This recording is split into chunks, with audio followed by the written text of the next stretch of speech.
ഇന്ത്യക്ക് സമീപം 11 യുദ്ധവിമാനങ്ങൾ ചൈന വിന്യസിച്ചു എന്നുള്ള റിപ്പോർട്ടുകൾ ഇപ്പോൾ പുറത്തു വരുന്നു. ഇന്ത്യൻ അതിർത്തിക്കടുത്തുള്ള 2 വ്യത്യസ്ത വ്യോമത്താവളങ്ങളിലാണ് ചൈന 11 യുദ്ധവിമാനങ്ങൾ വിന്യസിച്ചിട്ടുണ്ടെന്ന് മാധ്യമ റിപ്പോർട്ടുകൾ പറയുന്നത്. ലഡാക്ക് അതിർത്തിയിൽ 7 യുദ്ധവിമാനങ്ങളും അരുണാചൽ അതിർത്തിയിൽ 4 എണ്ണവും വാണിജ്യ ഉപഗ്രഹങ്ങൾ ചിത്രങ്ങൾ കാണിക്കുന്നു. 5ാം തലമുറ യുദ്ധവിമാനമായിട്ടുള്ള J-20 വിന്യസിക്കുന്നത് ഇന്ത്യയെ സംബന്ധിച്ചിടത്തോളം ആശങ്കാജനകമാണ് എന്നാണ് വിദഗ്ധർ പറയുന്നത്. പോരാത്തതിന് സ്റ്റെൽത്ത് വിമാനങ്ങളാണിവ എന്നുള്ളതാണ് മറ്റൊരു പ്രധാനപ്പെട്ട കാര്യം.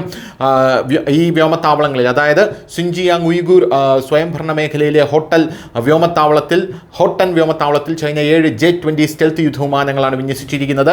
വാണിജ്യ ഉപഗ്രഹ ചിത്രദാതാക്കളിൽ നിന്നുള്ള ചിത്രങ്ങളെ അടിസ്ഥാനമാക്കിയാണ് മാധ്യമ റിപ്പോർട്ടുകൾ ഇത് അവകാശപ്പെടുന്നത്.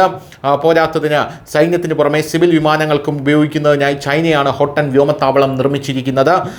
മേഖലയിൽ നിന്ന് 389 കിലോമീറ്ററും ഇന്ത്യൻ വ്യോമത്താവളത്തിൽ നിന്ന് 245 കിലോമീറ്ററും അകലെയാണ് ഹോട്ടൻ വ്യോമത്താവളത്തിൽ ചൈന ഇത്രയും വലിയ 5ാം തലമുറ യുദ്ധവിമാനങ്ങൾ വിന്യസിച്ചിരിക്കുന്നത്.